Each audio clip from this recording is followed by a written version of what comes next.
We talk a lot here on the WifeSavers podcast about a woman's influential power in her marriage, which is true, of course.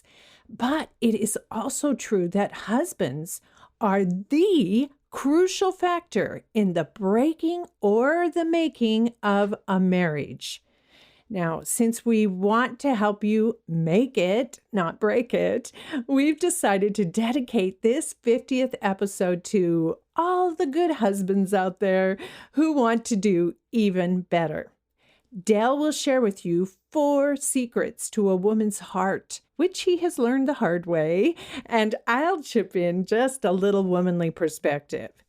Take it from a wife who's crazy in love with her husband 4 decades after I do.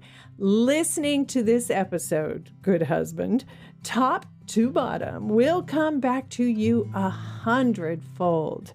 Enjoy. Bags are packed, are you ready to go?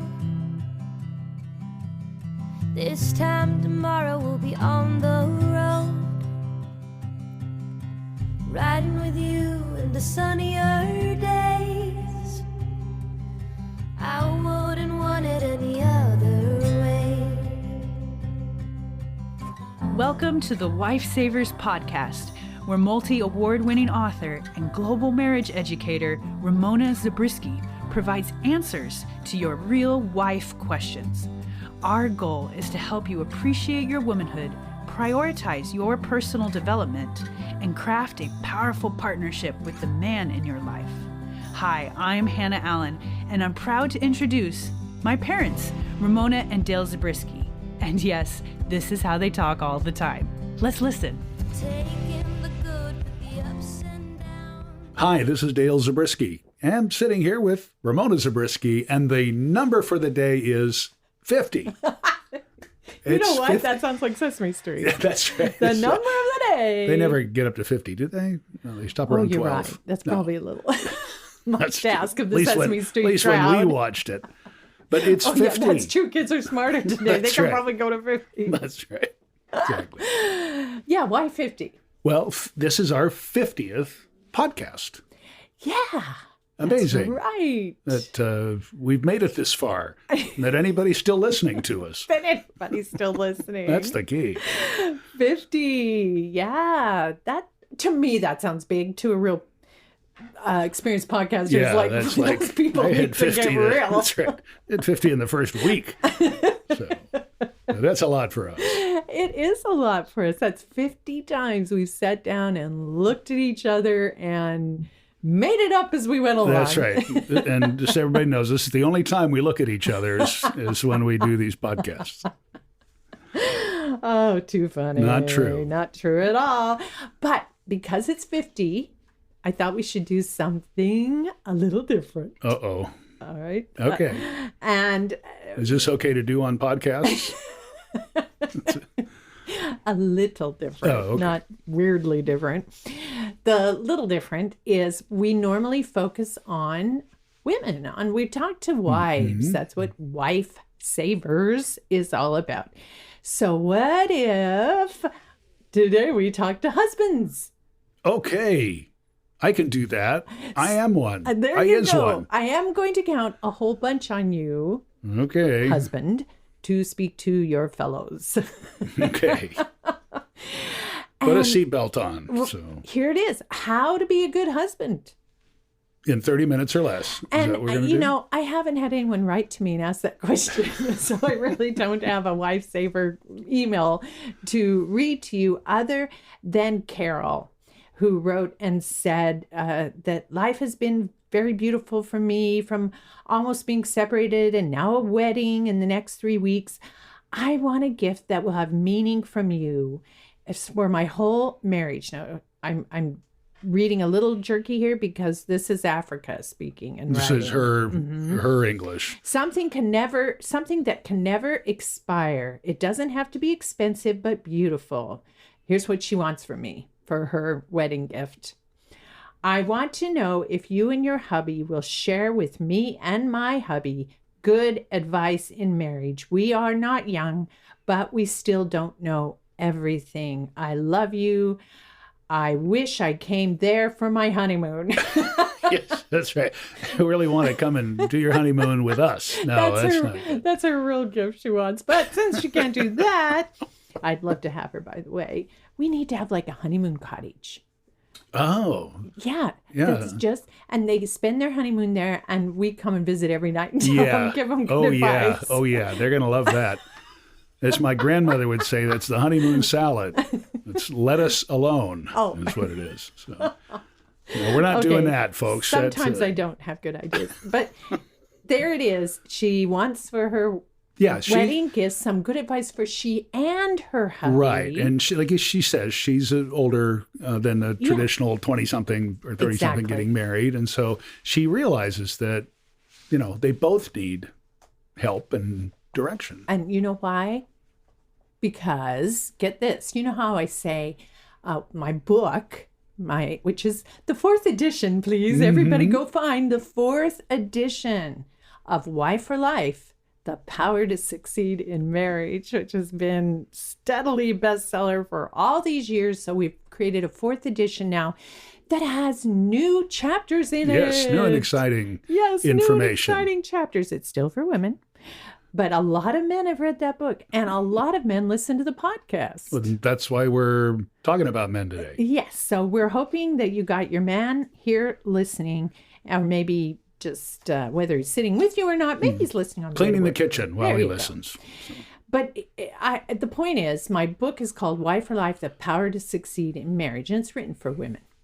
But men have power too. We would hope so. In fact, you and I are working on Husband for Life, and I don't know what the subheading should be. The power to what? The power to make her happy? Contest about that or something. Yeah, maybe so. You making it a scratch and sniff or a pop-up book?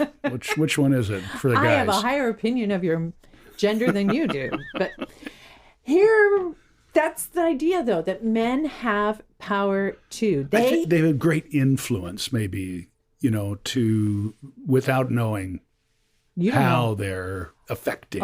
Right? Yeah, maybe so. Well, listen what Gottman said. Because that's what I'm thinking, that there's a lot of things, and we can talk about this as we go along, a lot of things that men do, that husbands do, that they're not aware of. That hurt? That have influence. Okay, that impact. Right, that impact, and often for poor, for worse, that I want to bring up. But good. Anyway. I'm glad your mind's going already. This is great. Had to kickstart it, but it's going. It's like a chainsaw. So John and Julie Gottman are married, and I think we know who John Gottman is, the premier scientific researcher into marriage. He's the guru of all gurus in this field. And he says that men have the power to make or break a relationship. Yeah. Men have the power. I'm going to read this. Research shows that what men do in a relationship is, by a large margin, the crucial factor that separates a great relationship from a failed one. Wow.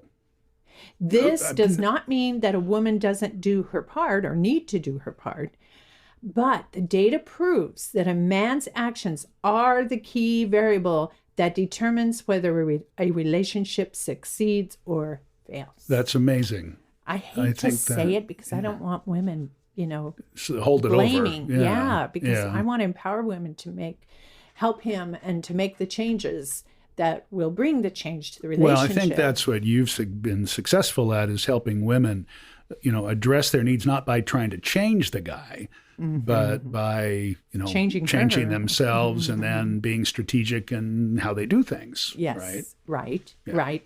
But how come you responded that way? Like, wow. Well, no, I think that's, I don't know. I think that it's, you kind of,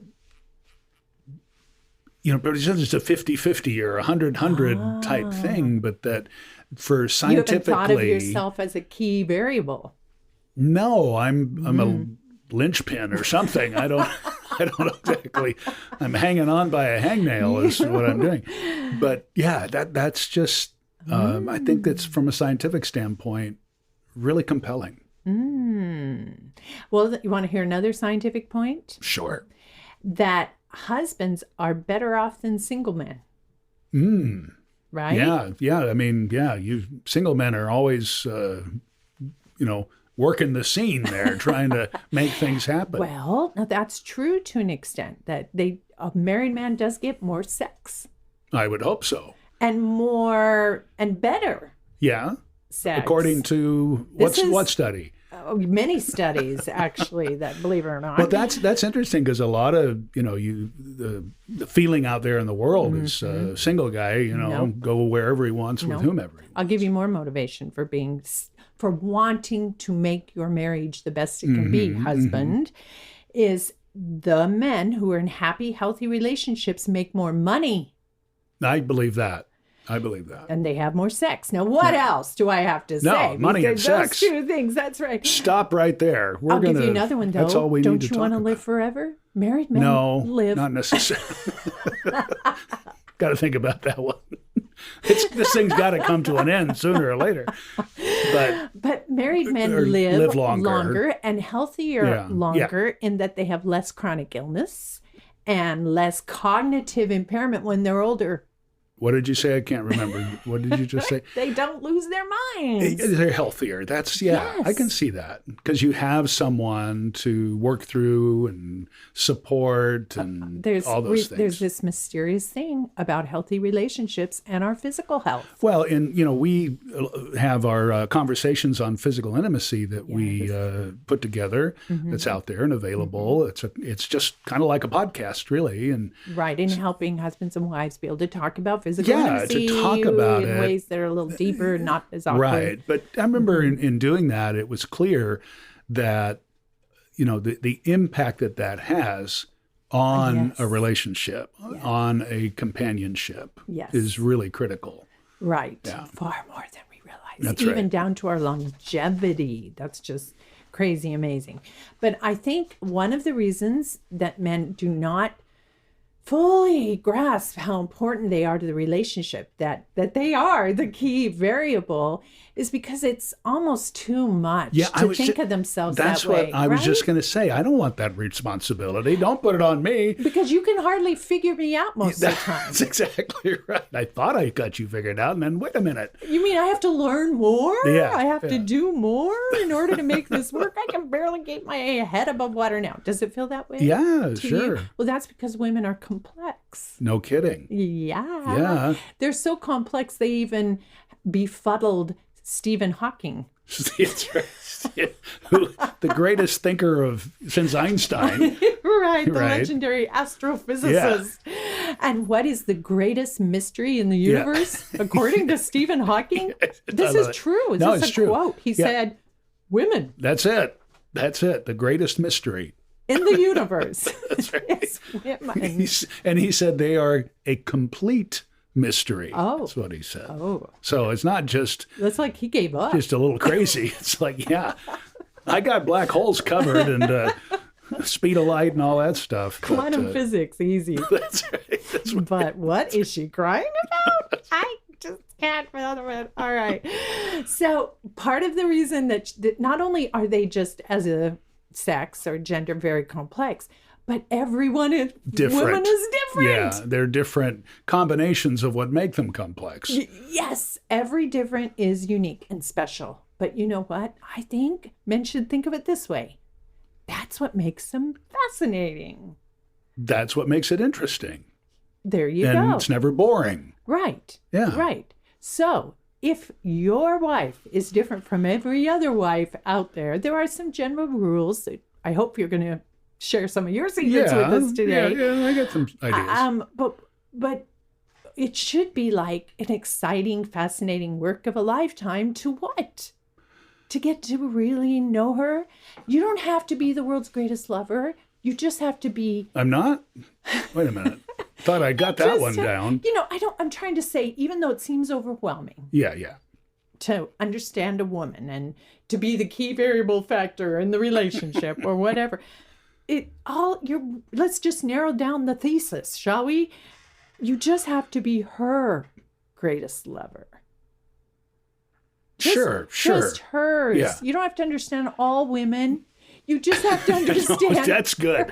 Oh, man. I was sweating that one. I'm glad to know that I only have to worry about one. I don't have to know them all. But, guys do kind of like routine, and they kind of like to have predictability. And I got my chair, and I got my, shows, and I got my whatever, and I got my life. And that's where I think it becomes a challenge, is that, wait a minute, I thought we were going okay here for a little while, and now you're so right. It's all changed on me. Because I tell women that all the time. Does your husband know how unhappy you are? And oh, no. If you asked him, he'd tell you everything's fine. That's right. What is the problem? What? But here is what we have to remember. Husbands, make a bumper sticker or whatever you need to do. Her truth is the only truth that matters. That's so true. And that you're quoting Gottman there to say that. And I totally get that after 40 plus some odd counting years. And not only. What does that mean to you? Her truth is. Well, that's what I was going to say. It's not just a bumper sticker that says her truth is the only truth that matters. It's that it's like, okay, I'm going to live by that. I'm going to agree with that and understand that, and it makes it a lot easier. But it doesn't mean you have to agree with me no. all the That's time? the whole point. It doesn't say she's right all the time. Okay. It's not that the truth equates to an opinion or a stance or a decision or anything. Okay. It's and I think, it's true for all of us. We all have our own reality. Yes. And it's akin to saying, well, don't feel that way. Or you made me feel that way. Which is what we talked about in our last podcast about disagreeing without being disrespectful. Right. But that you have to be cognizant and what's the word I'm looking for? Not accepting, but aware of and respectful, really. Yeah, but showing that you understand that is your reality and that it is correct. It's not whether or not it's right is not the key. It's not key, no, right? It's that I understand that my truth, it really feels like my truth. That's right. The way you're feeling or the emotions you're experiencing or whatever. And trying to impose your truth on me is a big mistake. And when I'm you're saying the key that, variable. We have a couple of our grandsons nearby. Grandsons? That doesn't work. We got other one of those. We got lots of those. Lots of those. Filed those away. But we watch basically our children be parents. Yeah. Right? It's very interesting. And it's easy for the guy. I'm watching my son-in-law, for an example, where the 5-year-old is, cranky or acting or not doing what dad thinks he should do. Right. The dad way to respond or react to that is stop that, shape up. What do you think you're doing? Yeah. We put our own idea of what it should be like for the 5-year-old. Yes. Right? Yes, you're right. It seems so simple. You're making it more complicated than it needs to be. It's so simple, blah, blah, blah. So now extrapolate that out to the marriage, right? Yes. Where the guy still, I do this, where I have the attitude, what? That's wrong. You shouldn't be feeling that way. Why do you feel that way? You need to change. And that's very frustrating for you, right? It creates tremendous disconnect. Yeah. Yeah. Well, there's our first don't do that. That's right. Doctor, it hurts when I do this. But do you have some to-dos for us? Yes, I do. And I asked you to be thinking about this. The first thing that comes to mind, if we want to be a better husband, and it sounds so bumper stick-ish or silly, but it sort all of trite. But and there's truth in those kinds of things. So, this is the big home idea. It's love. It really is all about that. Love is that her existence is also sums up to love.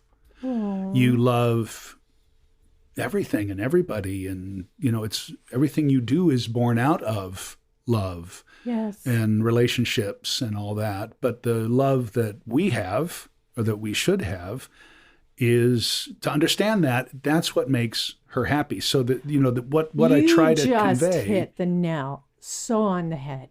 Love is what makes her happy. Yeah. It is the sum of her existence. She breathes. Her every breath is about loving. It is. It's about loving. It's for others. And if she stops breathing for others, she stops breathing. Yeah, emotionally or whatever. But I found that I have to communicate that I love being close to you. I love being with you, whether that's emotionally or physically or otherwise. And with my career, as I've traveled so much and gone for weeks at a time, I had to be really, really cognizant of that. You were intentional and proactive, and for sure. I realized I had some experiences I learned the hard way, but I learned pretty quickly on this one, is that that I'm thinking about you. Oh, yes. Right? I feel, yes. And then I feel loved. Yeah, you feel loved and you feel close. And that tenderness, guys, this is probably number one. Really? Is tenderness. Be tender about things, even though it may be frustrating and, aggravating or stop feeling that way.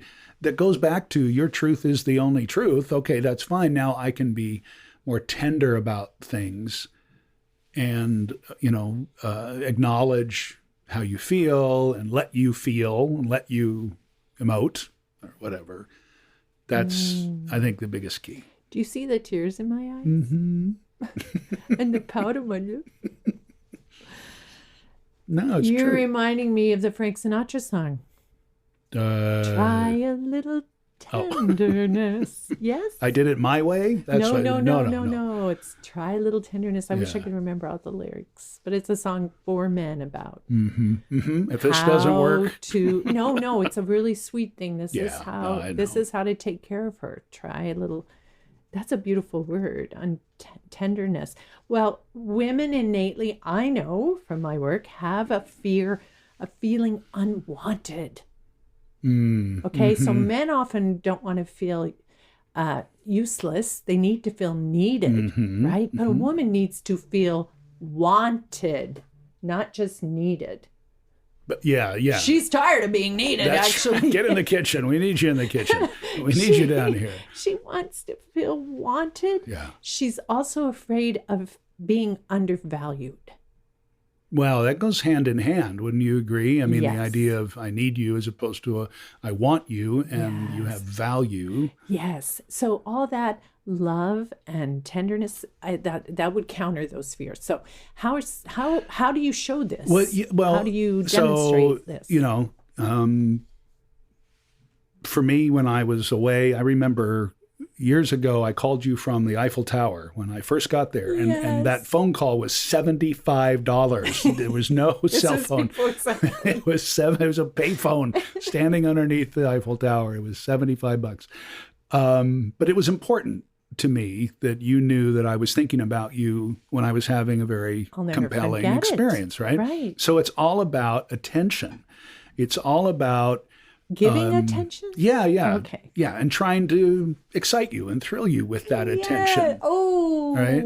Yes. It's kind of like I'm perpetually chasing you and trying to woo you. Yes. And every marriage goes through this, and you talk about this in the book and in your course about how, it gets turned off. The guy was all sweet and wonderful until he gets you. Right. And then the first few months or the hormones change. Yeah. Right. Yeah. Right. He forgets that she needs that. Yeah. All the time.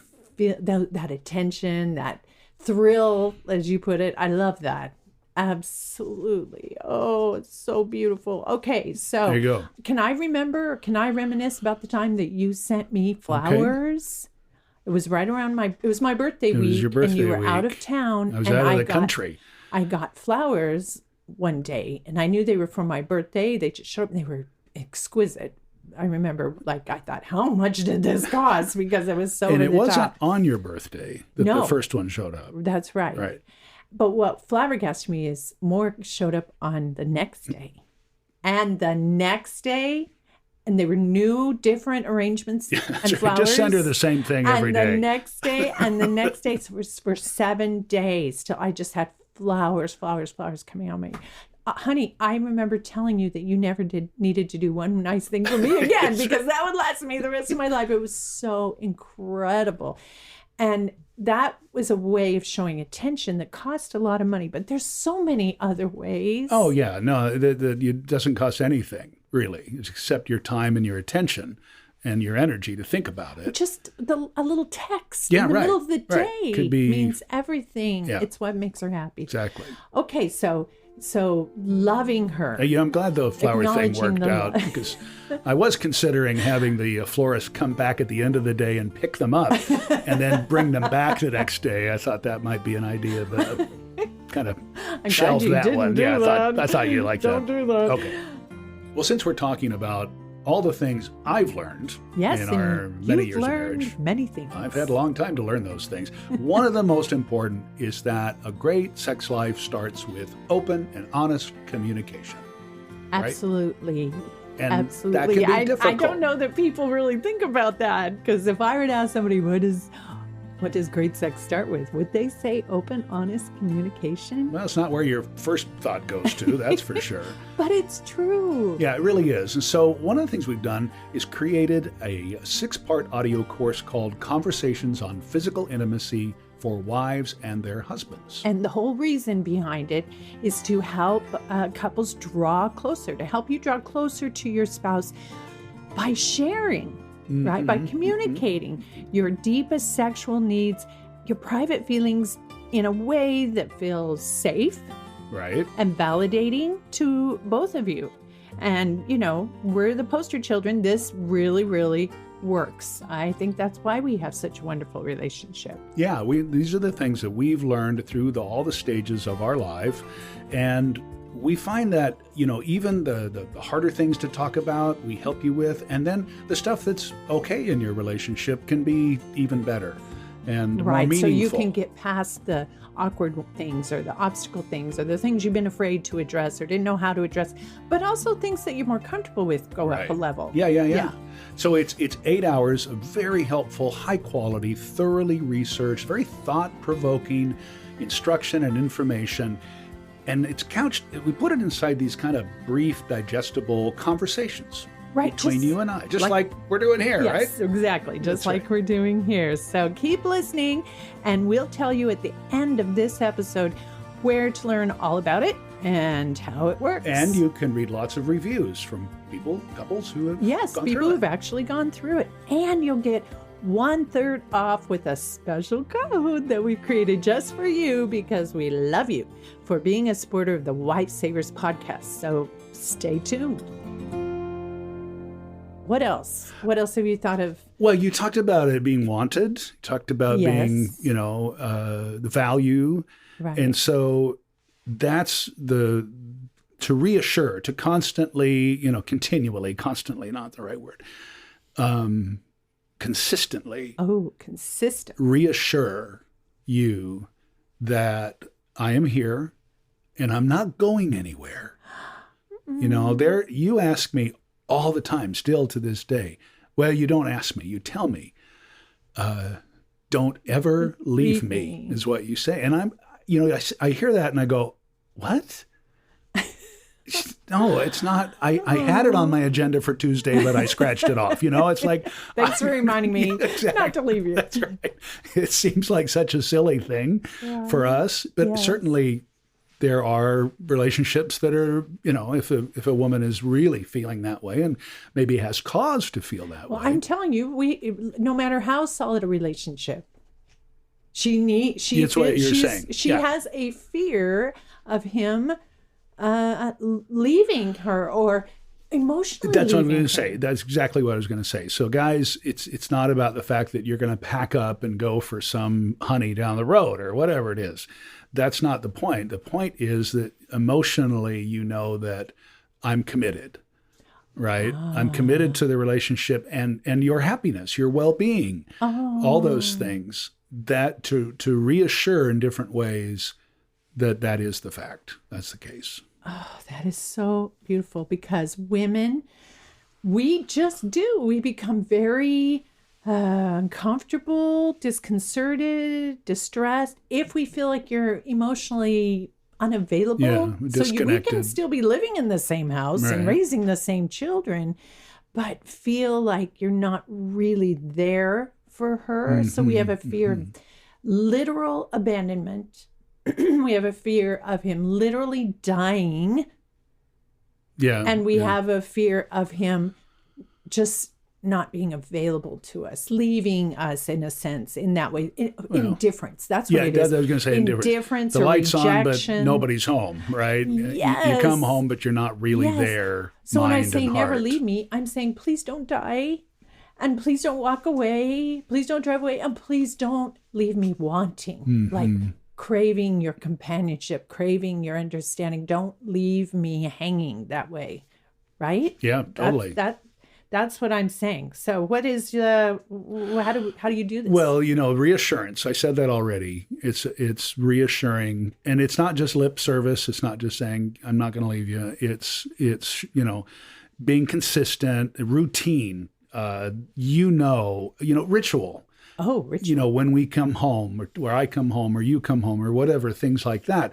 But the other thing that is so really important is to discount or criticize that expressed need. Don't make light of, and that's what I've learned. Because the first time you asked me that, I'm like, that is the dumbest question I've ever. Why are you asking me that? And in my mind, I'm like, me saying, well, why are you asking me? That's ridiculous. Should be enough to allay your fears. yes. I'm reassured. Oh, wow. Because you think it's stupid. Thank you. Yeah, that's right. I can go to sleep now. And so in a guy's mind, it's like, yeah, don't worry about it. It's okay. I got it. I got it. Relax. It's the arm out the window with the mattress on top of the car, right? I got it. But criticizing and making light of it does not. It not only doesn't help, it does the opposite. So, and the thing you like to talk about that's so critical, the Gottman approach of turning toward. Yes, right? Yes, those pocket-size opportunities where she's a little tear or a little sigh, a little help, a little come look at this, come, do you mind if, those kind of things, and that they're little bids for attention. And if you immediately turn towards her, literally your body, or if you're on the phone, you're like, what is it, honey? It sends the message of, I'm here for you. Yeah, and respond to the text quickly. Don't leave her hanging when the text, in between text, But even when it's not a bid for attention, the little things where I can show and turn toward you in little ways, You've gotten really help. So good at that, honey. Well, I read your book, so it's how it happened. Just last night, I'm heading into the kitchen, and you're watching the World Series, and not last night, but that's okay. Oh, okay. Oh, they'd won by then. It was the night before last. It was some sporting event. I'm going in. I'm going to go do the dishes, and you said, I want to help you. What can I do? I'm going to come in there with you. Do you remember that? I do, yeah. That is exactly what you're talking about. The reassurance that I'm not going to leave you, and I'm not going to leave you wanting. And that what you're doing at the moment is more important than something else. Right. Or it's good you asked that after the World Series was over, because it would have had to think about it twice. So. No, you would have just come in the kitchen and usurped the television and watched the World Series and letting me watch the news or Lord Christ to Candleford. Yeah, I finally have a TV in the sock drawer, so I can, as I'm opening it, I can not miss a thing that's going on. Can I help you on-go the headphones? He's watching it. That is beautiful, beautiful, beautiful. So the idea of reassuring her that you're always there for her. Yeah. So, okay the next thing. Can I say something about that? This reassuring her that she's always there for, you're always there for her. Mm-hmm. That is the number one reason for divorce. Oh, really? Yeah. That the woman women says filing for divorce. He's not there for me in so many, whatever different way. He doesn't meet my golly. Doesn't meet my needs. That's it. Meet my needs. Yeah, That's the number one the number one complaint. reason. Yeah, And it's definitely the number one thing I hear in my one-on-ones with women. Mm-hmm. Well, the next thing that I'm thinking of goes hand in hand with that, and it's it's authenticity. It's being honest. It's being responsive. Saying. Responsive is what we right. Well, it's kind of both. Yeah, I can see where honor. you're going. Yeah, to honor, you need to. You know that I'm always going to be authentic and real. Yes, I'm not going to hide anything. It may take me a while to get it out and explain what I'm thinking about or what just happened or, honey, I had to learn to let you take your time sometimes. And I just brought home a new car and I don't know how to tell you about it or whatever. But that, I promise that everything is grounded in honesty and reality. Ooh, because so if you good. know that, right, then even if you're not telling me the whole thing, meaning you don't tell you feel about like, the fart when it caught on fire, stop it. when the kids started bleeding. Well, maybe you're not going to tell me everything that happened at work today necessarily because you're still trying to kind of hurt you a little and you're figuring it out in your own mind or whatever. So I've learned not to worry that I don't hear every little thing because I know that's not your way. I'm not as emotionally responsive as you are. Well, that's partly to do with our anatomy. My female brain has 6 to 7 language processing centers in it, and you have one. Maybe. So that's the truth. I'm still trying to find it. I'm not sure where it is. And so maybe, talking about things is not necessarily what you want to do, but I know that you're not hiding anything that I should know necessarily, that you will be honest with me if I ask you about anything. Oh, that is so, so important. And don't you think it's not just about safeguarding her trust or being trustworthy, but safeguarding her heart in a sense? Yeah. I mean, you'd be, because you'd be disappointed or... If she's not sure you're authentic, she's going to always be afraid that she's being lied to or that she's being shut out or left out. Left out, right. And always wondering, always making up stories. Wants to connect. Yes. She makes up stories. Yeah, that's right. That is so true. That is so true. So remember, her truth is the only truth that matters. That's right. Her story is the only story. But your truth matters so much, or your being true. So how do you do that? How would you recommend? I think it's just that, that's the rule. That's the law. We're just going to be honest. And so, it comes back to just talking about things. And then if you develop that relationship of being able to talk on a day-to-day basis. You've always said that. Then when something goes awry or, I'm out of a job or I wreck the car or, something that is very unique to the moment, it makes it easier to talk about it. So, and I think for guys, this is probably a hard one, but you have to be willing to be vulnerable, to open up and to, open up the heart. That's huge for most men. It's really isn't hard. It? Well, like I said at the beginning, isn't it kind of humiliating? It can be. You consider it. You consider that you're less of a guy because you're not strong, and and maybe if you admit to being scared, or if you admit to being scared, and a lot of guys were raised by dads who were just shape up, get up there, you be a man, type thing, and you're not sure when you're 5 years old what that means, right? How to be a man? I thought I was a man. I looked down. Yes, I'm a man. Okay, what does that mean? And being able to talk about the challenges, face them, don't avoid. Oh, if you're afraid how things. She's going to respond or react, and so you just don't bring it up. Yeah. Yeah. Exactly. Right.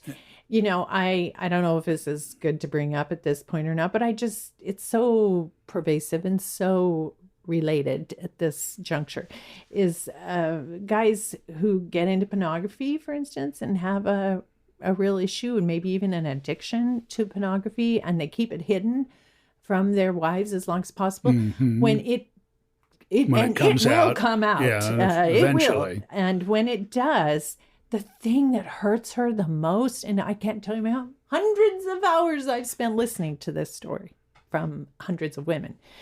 The thing that hurts her the most is his dishonesty, his hiding it from her. More than the more act or the than pornography actually itself. doing it is because that authenticity He was hiding. is broken. That aspect of the relationship. Right. Yeah. So you are so true that she needs to know that you are always authentic with her. I just love that. And can I just say that when I feel you fully present with me, like I know you're really listening to me, or you're really looking me in the eye, like you're all here, you're not worrying about, you're like, oh, I wish I was working right now instead of being with her or something. Or whatever. When I feel that's not there, like you're 100% here with me, that's when I feel reassured of your authenticity. Well, interesting you say that, because that's my next point. Oh, which is what? Which is that you know that I'm want to hear you, that I want to hear what you have to say. I want to know what you're thinking. It's not, it's not just you're some white noise going on, right? I'm not your therapist, first of all. Okay. That's too bad. Well, Just no, basically. right? That shouldn't be your therapist. Yeah. Or should I? I mean, that's an interesting point of discussion, whether or not, it's Well, not that. sometimes I don't want you to explain things or figure things out. I just want you to listen and sympathize. Yeah. And so that's a big thing I've learned. First of all, just listen, because if you present a problem, I'm going to want to fix it, because if I fix it, I can move on to the next thing. I can go, I'm Really? done. Is that I'm done really what here. you're thinking? I'm done here. Got my done. Look what I did. It's all good. I'm done. And so I'm going to jump to that, Right. Well, I can tell you in your brain, you have a temporal junction, and Really? it is the take action part of the brain. Oh, that's what hurts so much up there. Man, it gives me a headache. And it literally, on brain scans, lights up. If a woman brings a man a negative or intense emotion, his TPJ goes, bleep, bleep, bleep. Yeah. Run away, run away. No, it says, do something, Yeah. take care of this, take action, point A to point B, straight line. Yeah. And so, and I've just learned, just ignore that TPJ thing that's going on. Try to just ignore it and just listen and let you talk. And that I'm there to do that. And if you want to ask me to solve the problem, I'm going to get there. And we're going to get around to helping you solve the problem. If I want you to. If you want me to, but not to jump to it, but to really, that I want to know what you're thinking and feeling, that it's okay for you to come to me, and I'm going to give you the time and energy.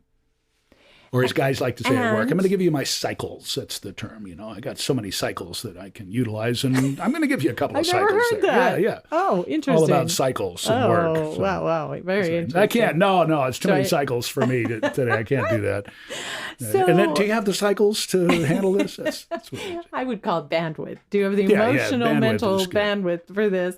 But you know what? I really work hard at teaching my students how to sort of feel him out, or measure or observe, or just, based on their experience, when's a good time to talk to him, right? So I have a whole YouTube video on how to talk to him and how to get him to listen to you. Is one of our most popular videos on YouTube.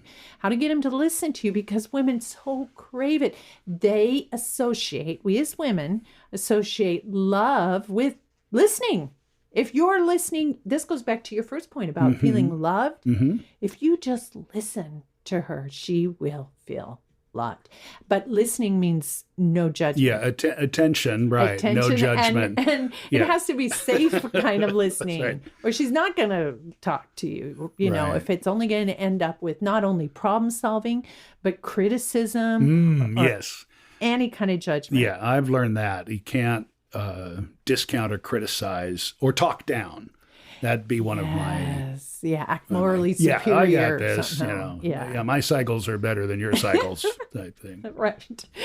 That's not going to help. Right. So I know that most of us don't intend to be hurtful intentionally. We Sure. don't set out. We just kind of fall into behaviors and so forth. So if she's behaving in a way that's upsetting to you or hurtful to you, you can bet that this is what she needs. Really? This is what she needs. She needs you to listen. She just needs you to listen. It's like a tsunami and you're standing on the beach and you want to run for the high ground, but you don't. Just stand there and take it. Just let it roll over you, and you will come out. You are so much better on the other side of it. She will feel so much. Yes. So you're she'll saying be humbled. The storm will pass, and she will love you for it. You're saying when she throws the toaster at me that I'm supposed to just listen and it'll be better? Is that what you're saying? I never talked about physical abuse. Thank you very much. I was talking about emotional tsunamis and not emotional abuse either. And men shouldn't take that either. Yeah. So just to clarify that we're not talking about that she's, coming and unloading on you and telling you what a horrible person you are, or she might be. Yeah. So just listen is what you're saying? Yeah. If she says, I'm really upset because you never do this and and you just nod your head and look her in the eye and hug her, pull her into you. That's hard for guys. It works. It can be. It's scientifically proven. It works. Four out of 5 men can tell you. No, I wish I could give you, if I knew we were going to go down this line, I would have had the study all ready for you. But I call it the bear hug challenge. If you will engulf her, she's just crying out for understanding. Yeah. And validation. you can't understand or validate, good word, without listening, and your physical presence will often calm that lion down to a tiny little whimpering lion cub. So physical and attention. Physical is going to do that. Yes. She's afraid of exposure. She's afraid of feeling judged. She's afraid of loneliness. She's afraid of feeling neglected. And all of that is comforted, soothed by what you're saying, your attempt to listen, to understand. That's what it really is. Your willingness to try to understand. I really think that's what it is. Yeah, I think that. What? Oh, something else. And it's not just when she's super wound up. You can't assume just because she's not having a nervous breakdown that everything's okay. Do you know how much it means to me when you're so good at this, when you just say, how are you? How are you feeling today? I haven't done anything crazy to make you worry about me, but you care about what I'm feeling in any given moment. And I tell you that I care. It's not, and this is one of the biggest things. It's not like, well, I care. You know I love you. You have to say these things. And if you need me, you'll come. Yeah, right. I'll be here. You know where to find me. But I think, you'll approach me and say, can I talk to you about this, or can I have 5 minutes or whatever. Yes, I'm assertive. And we've developed that so that I can say, okay, let's talk. What do you need to talk about? And that's just, logistics of the day. It could be some very mundane thing, but it's rolling around in your noggin, and you've got to let it out. So the mundane, simple things, if you can get that down, and if you can just stop and look at her and nod occasionally, not at your phone, Yes. Oh, yes. Just give the attention. Curse the phones. That's right. So that when the difficult things happen. Yeah, when she really has feelings that need airing. It's going to be easier for you to do that. Yeah. But you talk about tender. That is one of the most tender things you can do, is just to say, how are you today? Without her having to bring anything up. Yeah. I think also, what I was just talking about, where you come in and we'll sit down and talk about something. You want to do that. If there are issues to talk about them. Don't let it fester. Are you talking about from the husband to the wife? Yeah. No, I'm just saying, what can I do to help? And I'm saying, make myself available to talk about things. And you're not saying avoidance. Yeah, right? Yeah. Because they will fester. Right. And it's so much better to keep things on an even sort of keel by cleaning house every day. Yeah. Making sure flushing the thing out. Making sure she's okay. Yeah. Yeah. And along these lines, don't try to talk her out of feeling a certain way.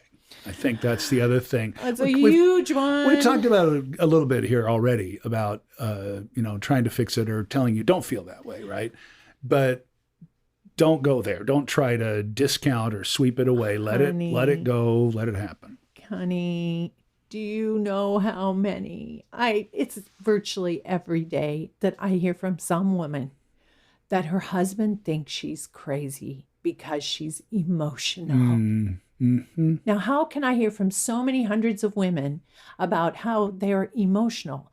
They think they're the only ones, and their husbands think there's something weird about them or that they're broken. How did I marry this crazy woman? Because she's emotional, and they don't know they could go down the street and marry the next girl, and she'd be just the same because that's just, But, and what with things were, and I think so on this, Good Husband Day and number 50, it kind of all boils down to attention, authentic attention and concern. And keep that tenderness word. Yeah. And the tenderness, if you just do that, then, she'll love you forever. Yeah. Do I get husband of the day here? You would get like a whole bunch of gold stars and some confetti and maybe a trophy. Keep going. You're getting there. Can we just kind of review the main points then? You just summarized them, but you talked about that love is her whole existence, her whole... It's the why she's alive. It's what keeps her heart beating. It's what makes her happy, right? So and not keep just that in mind. Guys, not just your love for her, but it's your love is surrounding and all the things that you do and the people you associate you know what? with. When you love her like that, with that kind of authentic intensity and consistency, it frees her to love you back with that. Absolutely. And to be tender to you. Yeah. She won't treat you so harshly. In fact, just this week, I had in a mentor meeting, a one-on-one, which I do for women. She said, and I was so excited, I wrote it down verbatim, that her husband finally figured out, and he said to her, if I fill your bucket first, I finally figured it out. He said, if I fill your bucket first, you don't treat me so harshly. Right? Because what he called harsh treatment, she probably wouldn't have thought it was very harsh. Right. But what it was for her, what was really happening was this cry for connection. And she needed him to love her, which goes back to everything else you're talking about, the listening and so forth. So you have to ask, what is her motivation? Got to understand. This is the old actors in us. The Alan Rickman. We'll have somebody in a comment. What is that from? Well, you gave it away. You just gave it away. That's all right. And she needs reassurance that you'll never leave her, you said? Mm-hmm. Yes. That you'll never leave her. Never leave her. I am here for you. Never leave you wanting. Okay. Yeah. And she needs to know that you're always real. Authentic. I love that word, authentic. With her. Right. And she needs to know that you want to know how she's feeling. Yes, right. You had to brace yourself sometimes for that, but I want to know. What she's thinking. It isn't always about emotion. No, maybe that's it's true. about every morning I have some new brainstorm to lay on you, don't I? Guess what I figured out overnight? First interaction in the morning is always a little, do I really want to open that door? What's she going to be excited about today? So it doesn't always have to be negative feeling necessarily, but just what she's thinking. You just care about what's going on inside her. Yeah. So totally. I think we could probably keep talking for a long time, but this is probably long enough. So, because we are talking to men, we probably pushed it We've too gone far. way too far without the explosions and car chases that we were planning, but we don't have time for. We needed a good gunfight in sorry here. to be stereotypical. But how about we do another one sometime, or maybe here and there do an episode for the men. I would like that. I'm a little concerned that it would just be like rinse and repeat, and that just press the play button, because we're going to talk about the same things, maybe with different words, but the end result is, you know, these kind of things. Okay, well, we'll let this one marinate for a while, and then we'll see if we get any men writing to us. Well, what about this specifically? Yeah, that would be good. Then we could do another That'd be good. Yeah, that'd be good. We do couple coaching too, mentoring now. That's a new thing for us, and we're really, really enjoying it. If you have any interest in that, go to wifesavers.org/mentoring. And you're going to learn all about that if that's something you're interested in. And you've been coaching men, working one-on-one with men. Yeah. So that's also on that page if you're interested. Okay. Can I kind of wrap this up with a sweet little quote? Put a bow on it. If I can find it. I wrote it down here somewhere. There it is. This is so gorgeous. This is Ellen Axon Wilson, who is married to Woodrow Wilson. Say that again. Woodrow. You silly wabbit. Woodrow Wilson, who was president of the United States at the turn of the century, and he was an amazing husband. And a lousy president, but an amazing husband. Yes, that's right. But she wrote to him, "Every joy of my most happy courtship and honeymoon is mine still." So decades later, all the joys of those very early days together is mine still, undimmed. And in addition, how much deeper, more wonderful joy, that which springs from the deep confidence and I can't read it right. I'm getting a little emotional, to tell you the truth. It's all started with Woodrow Wilson, so. No, this is from the heart. Yeah. So she says, that which springs from the deep confidence and infinite peace, which you have taught me to feel in your love. Thanks for listening, especially to my fellow married guys. We really hope you'll join us again. And come on, go ahead, subscribe. Because, hey, don't you want to listen in on what Ramona's telling your wife about you? And don't forget to check out Conversations on Physical Intimacy for Wives and Their Husbands. Everything you need to know, plus a $50 off discount code is waiting at wifesavers.org/conversations. Home is with you wherever that may